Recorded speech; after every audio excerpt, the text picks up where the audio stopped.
నీటి మాట లోపల స్త్రీకి కావలసినది స్వేచ్ఛ. స్వేచ్ఛ దొరికిన స్త్రీ ఎలా జీవించాలి అని తెలుసుకోవటం ఎలా ఉండాలి. మన సమాజ నైతిక విలువలకు ప్రాధాన్యతనిస్తూ మన అందాన్ని, మన సంస్కారాలను ఏ విధంగా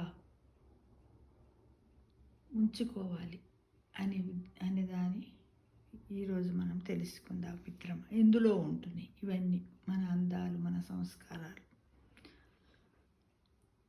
నుదుట బొట్టులో ఉంటుంది, ముక్కు పుడకలో ఉంటుంది, పాపిటలో ఉంటుంది. పాపిటలో సింధూరం పెట్టుకుంటాం. జడ వేసుకోవడంలో ఉంటుంది, కళ్ళ కాటుకలో ఉంటుంది, చెవులకు పెట్టుకునే బుట్టల్లో ఉంటుంది, జుట్టు ముడి వేసుకోవడంలో ఉంటుంది. కోపంలో మనమందరము కూడా బుంగమూతి పెట్టినప్పుడు కూడా అందులో కూడా ఉంటుంది. ఇంటిని చక్కబెట్టడంలో ఉంటుంది, కుటుంబం మీద చూపించే అనురాగంలో ఉంటుంది, వారి ఆత్మాభిమానాన్ని గౌరవించేలా ఉంటుంది. కాబట్టి మన చీర కట్టులో ఉంటుంది, మన మాట తీరులో ఉంటుంది, మన నడవడికలో ఉంటుంది, మనము ధరించే ఆభరణాలలో ఉంటుంది. మన మెడలో మంగళసూత్రాలను, నల్ల పూసలను, కాళ్ళకు గజ్జెలను, కాళ్ళ గజ్జెలు చేసే సవ్వడిలో కూడా మన స్వేచ్ఛ ఉంటుంది. కాబట్టి ప్రతి స్త్రీ ఇవన్నీ కూడా పంచమాంగల్యాలను ధరించాలి. అంటే నుదుట బొట్టు పెట్టుకోవాలి, తలలో పువ్వులు పెట్టుకోవాలి, చేతులకు గాజులు వేసుకోవాలి, నుదుట బొట్టు, పాపెట్లో సింధూరాన్ని అలంకరించుకోవాలి, పసుపును ముఖానికి రాసుకోవాలి, పువ్వులు పెట్టుకోవాలి, పసుపు రాసుకోవాలి, పట్టు చీరలు కట్టుకోవాలి, రోజు నిత్యం చీరలు కట్టుకోవాలి. ఎప్పుడు నిండు పండు వెన్నెల్లా మెరిసిపోతూ అమ్మవారి మొహంలా ఉండాలి.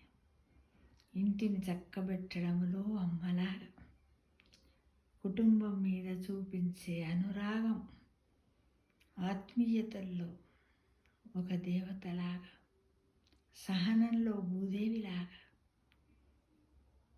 అందరి మన్నలను పంచు ఓర్పు, ధైర్యంలో అమ్మవారిలాగా, సంతోషములో అందరికీ సంతోషాన్ని పంచే సంతోషీ మాతలాగా, పార్వతీ మాతలాగా, గౌరీదేవిలాగా అందరి యొక్క మన్నలను మనము స్త్రీ అందరిని అర్థం చేసుకుని కుటుంబంలో ఉన్నటువంటి అందరికీ ప్రేమానురాగాలను, మర్యాదలను, ఇంటికి వచ్చినటువంటి అతిథులను మర్యాదపూర్వకంగా ఆహ్వానించడం, మన ఇంటికి శత్రువు వచ్చినా సరే వారిని గౌరవించడం, వచ్చిన వారికి మంచినీళ్ళు ఇవ్వడం, భోజనం పెట్టడం, భోజనం సమయంలో భోజనం పెట్టడం, ఇలా అలవాటు చేసుకొని ఇదే ప్రతి స్త్రీకి కావలసినటువంటి స్వేచ్ఛ. ఒకప్పుడు ఇలానే ఉండేది. ఇప్పుడు నేటి కాలం లోపల ఈ బిజీ జీవితం లోపల అందరివి మర్చిపోయారు. ఎవరు వచ్చినా కూడా ఆనందంగా వండి పెట్టేవారు, అన్నం వండేవారు, పప్పు చేసేవారు, అప్పడాలు వేసేవారు, పచ్చి పులుసు చేసేవారు. ప్రతి సంవత్సరం పెట్టే ఆవకాయలో చక్కటి నెయ్యి వేసి చిక్కటి పెరుగుతో వచ్చిన వాళ్ళకి భోజనాన్ని వడ్డించేవారు. అదే ఆ స్త్రీ కోరుకున్నటువంటి స్వేచ్ఛ అని మనమందరం తెలుసుకోవాలి మిత్రమా. కానీ హడావిడిగా పిచ్చి డ్రెస్సులు వేసుకుంటూ ఎటెటో తిరుగుతూ కాదు మన స్వేచ్ఛ. ఇందులో ఉన్నది మన కుటుంబం, మన గృహస్థ ధర్మంలోనే ఇమిడి ఉన్నదన్న విషయాన్ని మనమందరం ఎల్లవేళలా తెలుసుకోవాలి. అదే భగవంతుడు స్త్రీకి ఇచ్చినటువంటి స్వేచ్ఛగా మనమందరం భావించాలి మిత్రం. వంటగదిలో మనమే మహారాణులు, అన్నం వడ్డించడంలో మనమే అమ్మవార్లం అవుతాం, అన్నపూర్ణాదేవులం అవుతాం. కాబట్టి అందరికీ మన ఇంటికి వచ్చిన ప్రతి వారిని ఆదరించండి. మన యొక్క వేషధారణ కూడా చక్కగా కట్టు, బొట్టు, అలంకరణలో కూడా ఎంతో ఆత్మీయత ఉట్టిపడ్డట్టుగా చూసే వాళ్ళకి అబ్బా ఎంత బాగుంది అమ్మవారిలా ఇల్లు ఇల్లాలు అని అంటారు కదా, ఇల్లాలని చూసి ఇల్లు చూడమని.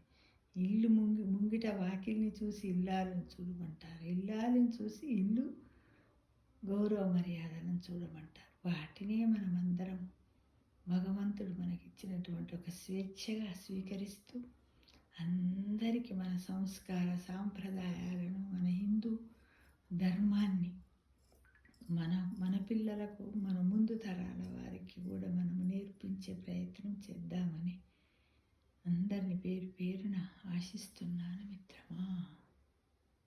ఇది ఈ 2026 సంవత్సరం 2026 సంవత్సరంలో మనమందరం ఇలానే ప్రయత్నించి చాలా మన పిల్లలందరినీ సంస్కార యుతులైనటువంటి పిల్లలుగా పెంచి నేటి సమాజంలో వాళ్ళని ఆదర్శంగా నిలుపుదామని ఆశిస్తున్నాను మిత్రమా.